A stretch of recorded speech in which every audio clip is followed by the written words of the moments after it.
Hi class, today I'm going to be discussing FEMA's Public Assistance Grant Program.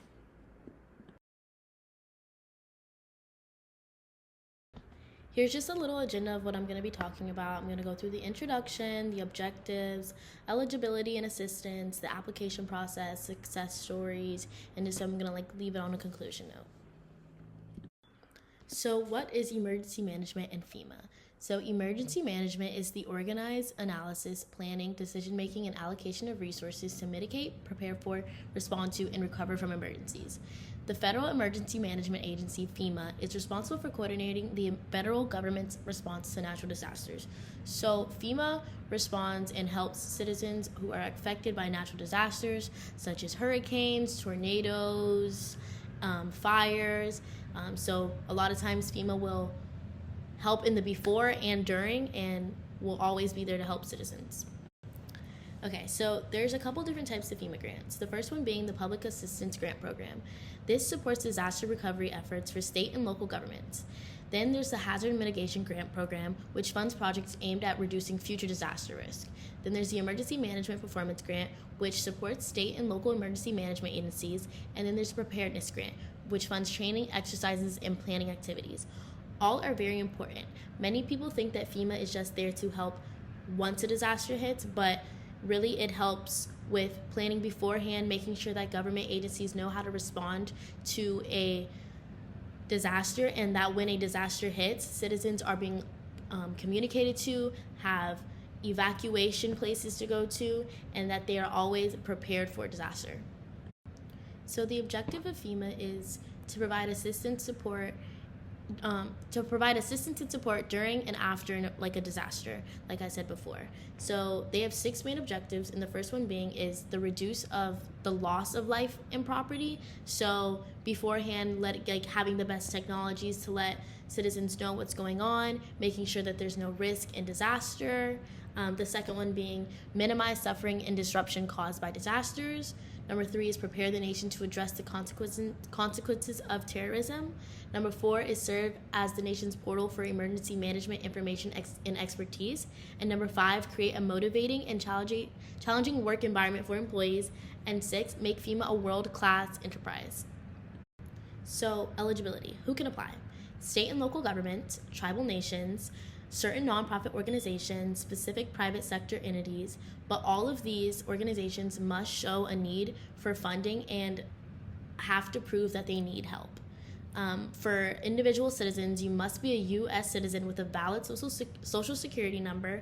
You need proof of ownership depending on the disaster. Let's say you're claiming something happened to your house. You need proof of ownership. FEMA cannot provide assistance to something that has already been met with assistance. Insurance, for example, if you have insurance that covers this, a certain, your car, they can't help you with your car because it's already met by a different funding. And for it to be considered a disaster, it must be declared a disaster by the president. It can't just be, it rained really bad, I need money from FEMA. So there's 2 different types of work, which are really important in forming the stability and bringing back the economy, bringing back just the life within a city after a disaster hits. So number 1 is emergency work, which is basically debris removal, going to the streets, removing trees, removing branches, and emergency protective measures. Then there's permanent work, which is rebuilding roads and bridges, the water control, rebuilding buildings, parks, recreational facilities, things that are going to take a little bit longer to bounce back when compared to emergency work, which is something that can be done right now. The application process. So you can go on FEMA's website and look for all the grant opportunities and application details. This photo here shows Hurricane Milton and Helene, which just hit, which you can pick which one you were affected by, and you can go through that.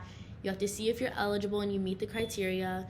Once you complete the application forms, FEMA will typically reach out to you within 10 days to tell you the status of whether you're receiving the grant or not. So FEMA has a lot of success stories, and they're very broad in what they do. So for example, FEMA was able to reward $6.7 million to the native village of Newtalk so that they could relocate and get out of like a dangerous area. So that was like a preparedness form of FEMA. In Cedar Rapids, Ohio, they had flood recovery and mitigation, and they supported a flood control project that included levee upgrades and flood wall construction because of how bad it had previously flooded. And then currently right now with Hurricane Milton and Helene, $1.2 billion has been given out to victims, which they're still in recovery and there's still a lot that needs to be done, but still there is people that are receiving this help. Some challenges of FEMA. The application process and receiving grants may take a long time. Sometimes it's not as organized as it needs to be. Many communities and organizations apply for the same pool of funding, so it kind of makes it competitive because there's only so much money to be given, but so many people are affected. And leading to that, not everyone will receive funding, whether you just don't meet the criteria or you're not receiving as much funding as you would like to. And also there is an increase in amount of disasters happening, like I just said, hurricane Helene and then Milton, there's back-to-back disasters happening, and FEMA constantly needs to stay prepared and have funding readily available. And these are my references. Thank you.